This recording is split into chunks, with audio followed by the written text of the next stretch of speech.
ونصلي ونسلم على رسوله الكريم أما بعد فأعوذ بالله من الشيطان الرجيم بسم الله الرحمن الرحيم رب اشرح لي صدري ويسر لي أمري واحلل عقدة من لساني يفقهوا قولي ملتے پڑھیے قلت حیلتی أنت وسیلتی أدركني يا رسول الله يا رسول الله انظر حالنا يا حبيب الله اسمع قالنا إنني في بحر هم مغرق خذ يدي خذ يدي خذ يدي يا سيدي صاحبنا أشغالنا.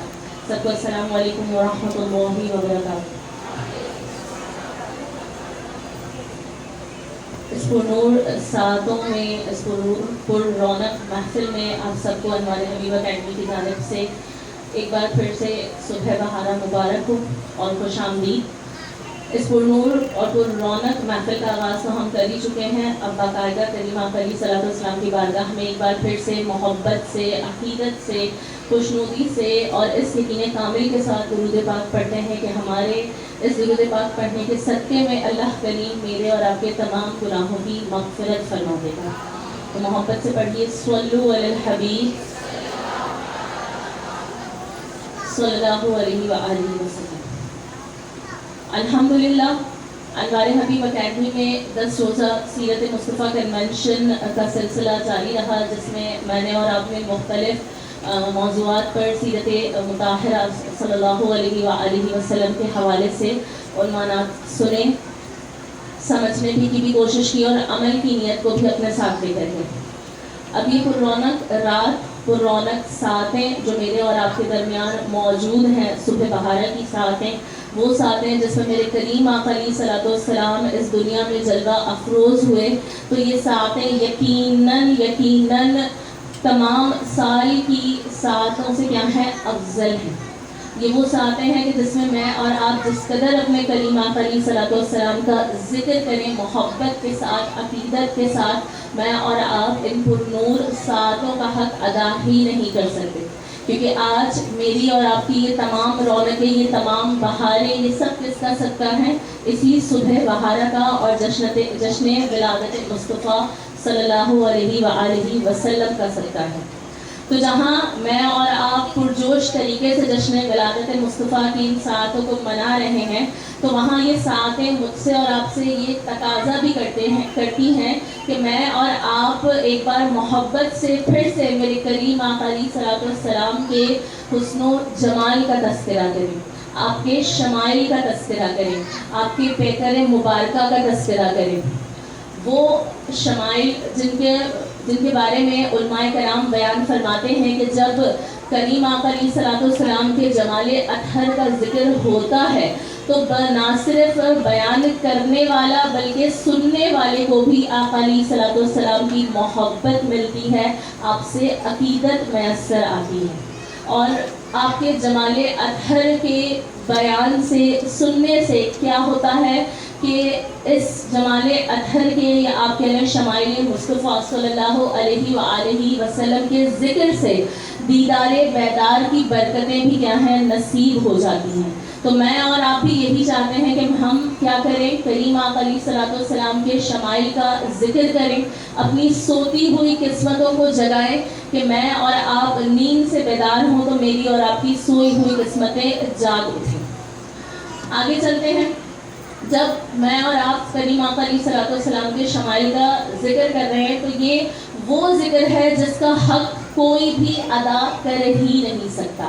میں اور آپ تو 14.5 صدیوں کے فاصلے پر ہے نا کہ آقا علیہ الصلوۃ والسلام جب اس ظاہری دنیا میں تشریف آوری ہوئی آپ کی تو اسے 14.5 صدیاں گزر چکی، لیکن اس زمانے میں بھی جو لوگ موجود تھے وہ بھی اس بات کا اظہار کرتے ہیں کہ ان سے بھی کریم آقا علیہ الصلوۃ والسلام کے شمائل کو ذکر کرنے کا جو حق ہے وہ حق ادا نہیں ہو پایا. تو صحابہ کرام علیہم رضوان کا کیا معمول تھا کہ وہ ایک دوسرے سے کریم آقا علیہ الصلوۃ والسلام کا حلیہ مبارک پوچھا کرتے تھے. ایک دوسرے سے پوچھتے کہ بیان کرو میرے آقا صلی اللہ علیہ وآلہ وسلم کا حلیہ کیسا تھا. تو پھر جواباً ایک دوسرے سے کہتے کیا تم نے نہ دیکھا تھا کریم آقا علیہ الصلوۃ والسلام کو؟ تو کہتے ہاں دیکھا تھا لیکن دیکھ کر بھی نہ دیکھا تھا. کہ دیکھ کر بھی نہ دیکھا تھا کہ جی بھر دیکھنے کی، آپ کے رخ انور پر اپنی نظروں کو ٹھہرانے کی تاب ہی نہیں لا سکتے تھے۔ تو جنہوں نے بھی کریم آقا علیہ الصلوۃ والسلام کے حلیہ مبارک کا تذکرہ کیا، وہ چند اصحاب تھے جنہوں نے آپ صلی اللہ علیہ وآلہ وسلم کو یا تو بچپن میں دیکھا، یا آپ کے نہایت قریبی ساتھی گزرے ہیں، یا آپ کو سوتے ہوئے دیکھا۔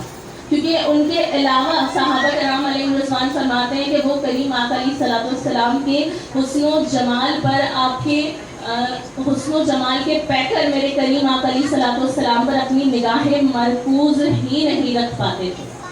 آگے چلتے ہیں، حضرت حسان بن ثابت رضی اللہ تعالیٰ عنہ، جو کون ہے؟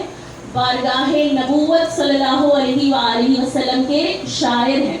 اور ایک شاعر کی صفت پر آپ غور کریں تو ایک شاعر وہ ہوتا ہے جو حسن دیکھنے میں، خوبصورتی کو دیکھنے میں دلیر ہوتا ہے، یعنی اسے کہیں حسن نظر آ جائے، کہیں خوبصورتی نظر آ جائے تو ایک عام شخص کے مقابلے میں اس کے دیکھنے کا جو زاویہ ہوگا وہ یکسر مختلف ہوگا۔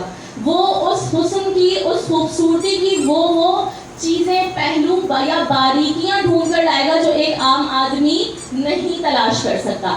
تو حضرت حسان بن ثابت شاعری کے ذریعے کریم آقا علیہ الصلوۃ والسلام کا حسن مبارک بیان فرمایا کرتے تھے، اور فرماتے ہیں صحابہ کرام سے کہ میں جو کریم آقا علیہ الصلوۃ والسلام کے شمائل کا تم لوگوں کے سامنے تذکرہ کرتا ہوں نا، تو وہ ایسے کرتا ہوں کہ میں نے کریم آقا علیہ الصلوۃ والسلام کو دیکھنے کا نا ایک طریقہ ڈھونڈ لیا ہے، یعنی نظریں تو ان کی بھی نہیں ٹھہرتی تھی، ایک طریقہ ڈھونڈ لیا ہے۔ وہ طریقہ کیا ڈھونڈ لیا ہے؟ وہ فرماتے ہیں کہ میں کیا کرتا ہوں، جب کریم آقا علیہ الصلوۃ والسلام کو دیکھنا ہوتا ہے نا تو کیا کرتا ہوں، اپنی انگلیوں کو اپنی آنکھوں پر رکھ لیتا ہوں، اور پھر انگلیوں کی اوٹ سے کریم آقا علیہ الصلوۃ والسلام کا جلوے دیکھتا ہوں کہ کہیں آپ کے جلووں کی تاب کیا ہے میری بینائی ہی نہ لیتی چلی جائے۔ اور اسی لیے آپ فرماتے ہیں وَأَحْسَنُ مِنْكَ لَمْ تَرَ قَطُّ عَيْنِي، کہ میری آنکھوں نے آپ سا حسین کبھی دیکھا ہی نہیں۔ اور یہ وہ حسن تھا جو حسن میرے مصطفیٰ کریم صلی اللہ علیہ وآلہ وسلم کا ابھی ظاہر ہی نہیں ہوا تھا۔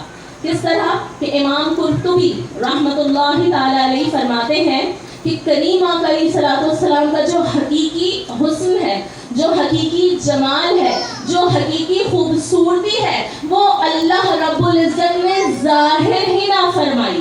آپ کا جو حقیقی حسن و جمال و خوبصورتی ہے وہ بشریت کے 70 پردوں کے پیچھے پوشیدہ ہے، اور ان 70 پردوں کی اوٹ سے بھی جو حسن ظاہر ہوتا تھا اس کی بھی لوگ تاب نہیں لا سکتے تھے۔ تو اندازہ لگائیے کہ اگر حقیقی حسن ظاہر ہو جاتا تو پھر کیا ہوتا۔ بہتر تو یہی کہ وہ روپوش رہے، بہتر تو یہی ہے کہ وہ روپوش رہے، وہ اگر پردہ اٹھا دے تو کسے ہوش رہے۔ اب آگے کریم آقا علیہ الصلوۃ والسلام کے حلیہ مبارک کو جب بیان کریں گے تو آپ کے پیکر صلی اللہ علیہ وآلہ وسلم کے ایک ایک کہہ لیں عنوان کو یا احاطہ کرنا میرے اور آپ کے لیے ناممکن ہے۔ تو قرآن مجید کی طرف چلتے ہیں۔ قرآن مجید متعدد مقامات پر اللہ تبارک و تعالیٰ نے قرآن میں اپنے محبوب کا ذکر جمیل فرمایا ہے۔ کس طرح؟ یہاں پر صرف ایک ہی پہلو بیان کروں گی، وہ ہے سورہ ضحیٰ کی پہلی آیت، جس میں اللہ تبارک و تعالیٰ فرماتا ہے وَالضُّحَىٰ۔ ترجمہ: اے محبوب، آپ کے رخ روشن کی قسم، یعنی کریم آقا علیہ الصلوۃ والسلام کے رخ روشن کی قسم آپ کا رب کھا رہا ہے۔ یہ وہ رخ روشن ہے جس کے بارے میں حضرت جابر بن سمرہ رضی اللہ تعالیٰ عنہ روایت کرتے ہیں کہ ایک چاند 14ویں رات میں، جب چاند جو ہے وہ 14ویں کا تھا، پوری آب و تاب سے چمک رہا تھا، اور میرے کریم آقا علیہ الصلوۃ والسلام سرخ چادر پر ٹیک لگائے ہوئے استراحت فرما رہے تھے۔ آپ فرماتے ہیں میں ایک نظر چاند کی طرف دیکھتا اور ایک نظر اپنے کریم آقا علیہ الصلوۃ والسلام کی طرف دیکھتا۔ میرے لیے یہ فیصلہ کرنا ناممکن ہو گیا تھا، دشوار ہو گیا تھا، مشکل ہو گیا تھا کہ آسمان کا چاند خوبصورت ہے یا مدینے کا چاند خوبصورت